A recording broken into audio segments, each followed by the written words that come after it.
당신은 오늘 몇 번 거짓말을 했나요? 단 한 번도 안 했다. 지금 그 말 정말 진실일까요? 우리는 거의 매일 거짓말을 합니다. 지금 이 말을 듣고 있는 당신도 말을 하고 있는 저도 말이에요. 그건 좀 아닌 것 같은데요? 라고 생각하셨다면 그 말 자체가 어쩌면 첫 번째 거짓말일지도 모르겠네요. 인간은 하루에 평균 최소 3번 거짓말을 한다고 합니다.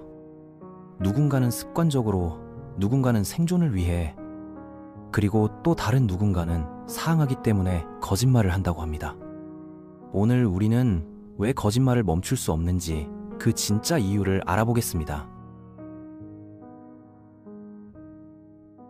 거의 매일 우리는 진실을 감추거나 왜곡하는 순간들과 마주합니다.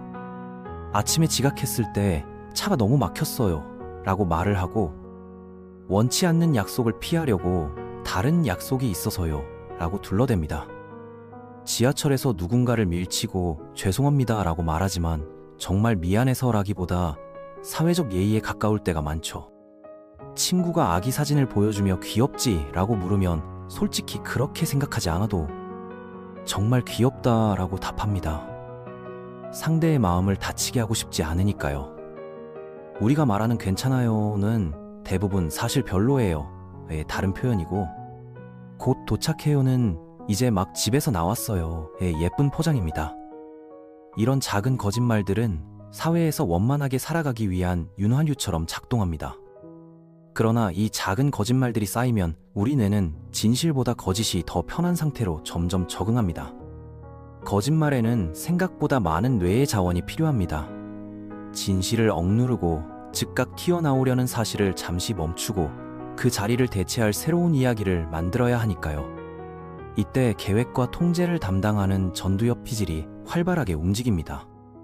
뇌가 복잡하고 정교해질수록 우리는 더 교묘하게, 더 자연스럽게 속일 수 있게 됩니다. 계획하고 통제하는 능력, 바로 거짓말의 엔진이죠. 뇌가 복잡해질수록 우리는 더 교묘하게 속일 수 있게 됩니다. 문제는 반복입니다. 거짓말을 반복할수록 죄책감이 줄어든다는 점이에요. 도덕적 판단을 담당하는 회로가 점점 무뎌지고 한두 번의 거짓말이 어느새 습관으로 변해버립니다. 결국 우리는 거짓말에 무감각한 인간이 되어갑니다. 그에 따른 죄책감이나 불편함이 줄어들게 되죠. 결국 우리는 스스로 이 정도는 누구나 하잖아 라고 합리화하기 시작하죠. 그렇다면 거짓말은 언제 시작될까요? 토론토 대학교의 발달 심리 연구에 따르면 아이들은 대략 3살 무렵부터 거짓말을 시작합니다. 처음에는 아주 단순합니다. 내가 안 먹었어 라고 말하지만 손가락에는 쿠키 부스러기가 묻어있죠. 3살쯤에는 약 30%의 아이가 거짓말을 하지만 4살이면 80%, 7살이면 거의 모든 아이가 거짓말을 합니다. 흥미롭게도 청소년기에 오히려 거짓말 빈도가 줄어드는 현상이 관찰됩니다. 반항의 시기인데 더 정직해지다니 아이러니하죠. 이유는 정체성의 형성입니다. 나는 어떤 사람인가 라는 질문이 깊어지면서 거짓말로 얻는 이익보다 자기 모순의 불편함을 더 크게 느끼기 시작하는 겁니다. 하지만 성인이 되면 다시 거짓말이 늘어납니다. 그때 우리는 합리화 기술을 배웁니다. 나는 나쁜 의도로 거짓말한 게 아니야. 상대를 배려한 거야. 이런 문장들은 도덕적 효과의 전형입니다. 우리는 선의의 거짓말이라는 이름으로 스스로의 죄책감을 줄입니다. 회사에서 상사가 이 일 언제 끝나? 라고 물을 때 금방 끝납니다 라고 답하지만 속으로는 생각합니다. 최소 하루는 걸릴 텐데 라고 말입니다. 또는 직장 상사가 커피를 산다고 합니다. 카페에서 아메리카노 주세요 라고 말하지만 속으로는 달콤한 바닐라 라떼를 떠올린 적 있죠? 그건 단순한 취향의 문제가 아니라 우리가 세상 앞에 쓰는 작은 가면의 언어일지도 모릅니다. 거짓말을 하기 위해선 2가지 초능력이 필요하거든요. 내가 알고 있는 걸 저 사람은 모를 수도 있다는 상대방의 마음을 읽는 능력, 사실을 말하고 싶지만 지금은 참아야 해 라는 진실도 누를 수 있는 엄청난 자제력입니다. 이 2가지는 인간 뇌가 진짜로 성장했다는 증거입니다. 즉, 거짓말은 뇌가 성숙했다는 신호라는 거죠. 여기서 중요한 질문이 생깁니다. 그렇다면 100% 솔직하게만 살면 될까요? 현실은 그렇지 않습니다. 세상은 훨씬 더 거칠고 불편해질 겁니다. 상사가 새 넥타이를 매고 어때요? 라고 물을 때 촌스럽네요 라고 말하는 정직함이 언제나 바람직하지는 않죠. 레스토랑에서 음식이 입맛에 맞지 않아도 괜찮아요 라고 말하며 넘어가는 것이 관계를 안전하게 지키는 전략일 때가 많습니다. 이런 종류의 거짓말은 악의가 아니라 사회적 완충장치로 작동합니다. 상대의 체면을 지켜주고 불필요한 마찰을 줄이며 모두가 조금 덜 상처받도록 돕는 심리적 에어백 같은 역할을 하죠. 하지만 온라인으로 넘어오면 상황은 달라집니다. 거짓말이 더욱 쉬워집니다.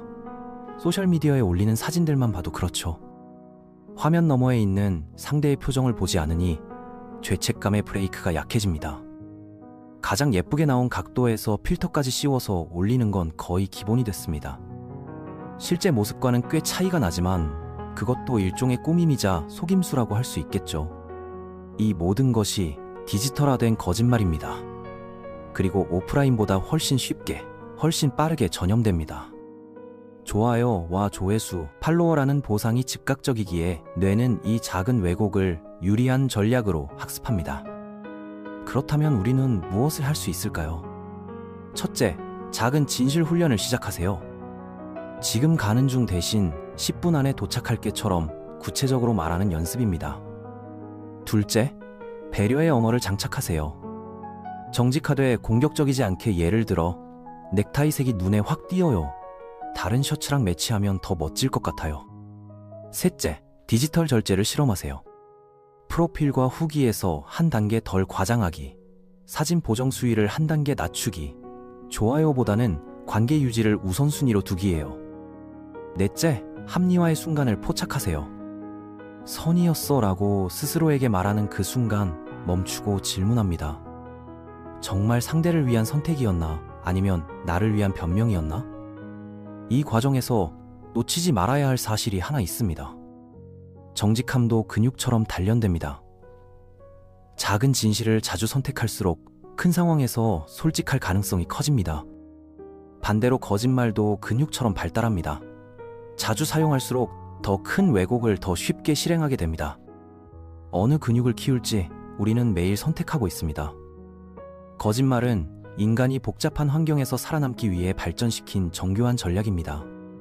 완전히 없앨 수도 없고 없애서도 안 될 때가 있습니다. 그러나 방향을 정할 수는 있습니다. 상대를 속여 이익을 챙기기 위한 거짓말이 아니라 서로를 다치게 하지 않기 위한 지혜로운 언어를 고르는 것.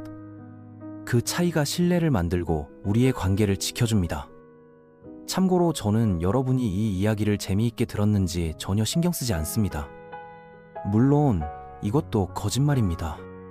사실은 여러분의 반응이 정말 궁금하고 오늘의 이야기가 단 한 문장이라도 마음에 남기를 바랍니다. 이번엔 진심입니다.